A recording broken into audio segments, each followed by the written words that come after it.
El 31 de octubre se celebró el Día de la Reforma Protestante en conmemoración al proceso de reforma, pero es el 31 de octubre porque se conmemora el acontecimiento, el episodio en el que Martín Lutero clava las 95 tesis en la puerta de la iglesia de Wittenberg, invitando a un debate acerca de las doctrinas fundamentales, principalmente relacionadas con la salvación, la gracia y el perdón de Dios. Esto yo sé que lo sabes, pero era importante recordarlo. Y el 31 de octubre todos hemos celebrado la Reforma Protestante, bueno, todos los protestantes, hemos celebrado la Reforma de diferentes maneras, en nuestras redes sociales, nuestras publicaciones relacionadas con las 5 solas de la Reforma, porque bueno, ciertamente son el resumen de la doctrina reformada o los puntos clave más importantes. Sin embargo, pasaron los días y yo quisiera pensar todavía un poco más, porque las 5 solas no son lo único que los reformadores propusieron, no son los únicos avances de la reforma como proceso.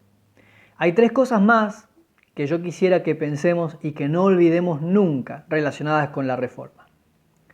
En primer lugar, uno de los lemas de la reforma que no tenemos que olvidar, que no debemos esconder, es que la iglesia necesita constantemente una reforma. La frase que usaron aquellos hombres y mujeres fue iglesia reformada y siempre reformándose. Ellos lo dijeron en latín y mi pronunciación en latín no es buena, así que lo vamos a evitar.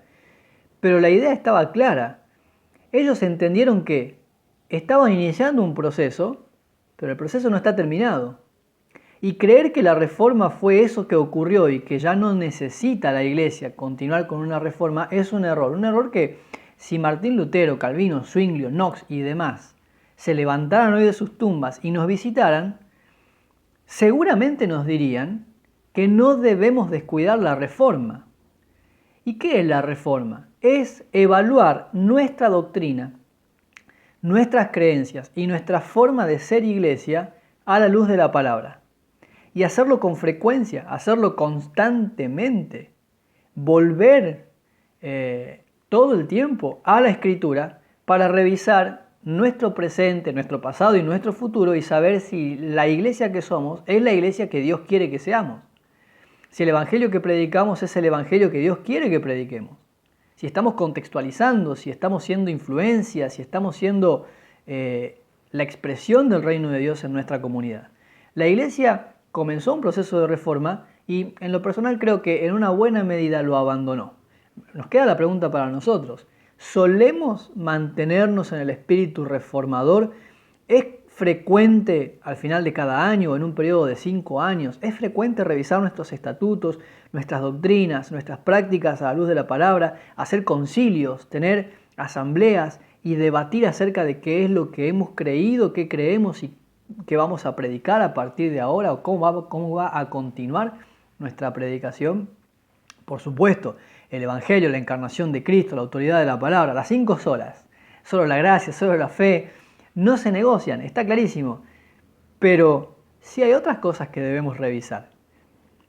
La pandemia nos puso en la necesidad de revisar otra vez y volver a las Escrituras y decir que la construcción de templos y programas que giran alrededor de los templos no es parte de la doctrina esencial de la iglesia. Si la iglesia primitiva creció sin templos, de hecho la iglesia que más crece, que más ha crecido en la historia, es la iglesia sin templos, la iglesia perseguida. ¿Qué lugar ocupa la misión mundial en nuestra doctrina? ¿Qué importancia le estamos dando a la misión transcultural? Deberíamos entonces continuar en un proceso de reforma. Lo segundo, hay una verdad sustancial que la reforma destacó, rescató y que creo que siempre está en riesgo de olvidarse y es el sacerdocio universal de todos los creyentes.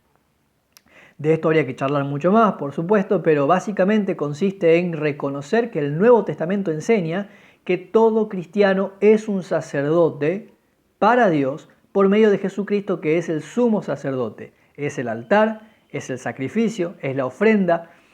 Es decir, Jesucristo posibilita que todos nosotros seamos sacerdotes y adoremos a Dios y ofrezcamos culto a Dios.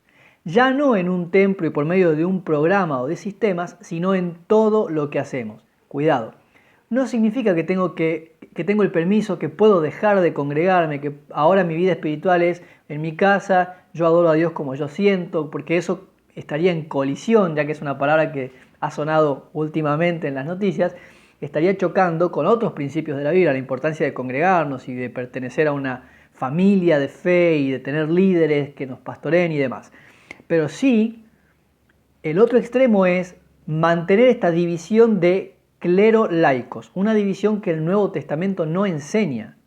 En el Antiguo Testamento ciertamente eso existía, y aunque es cierto también que el Nuevo Testamento sí enseña que se requiere de un proceso de madurez para ocupar un lugar de liderazgo en la iglesia, también es verdad que el Nuevo Testamento no separa a la iglesia, al pueblo de Dios, en dos jerarquías distintas. Todo cristiano es un sacerdote para Dios. Entonces, esto nos tiene que llevar, y ligado al punto anterior, nos tiene que llevar a revisar nuestra doctrina y es qué estamos enseñando al respecto.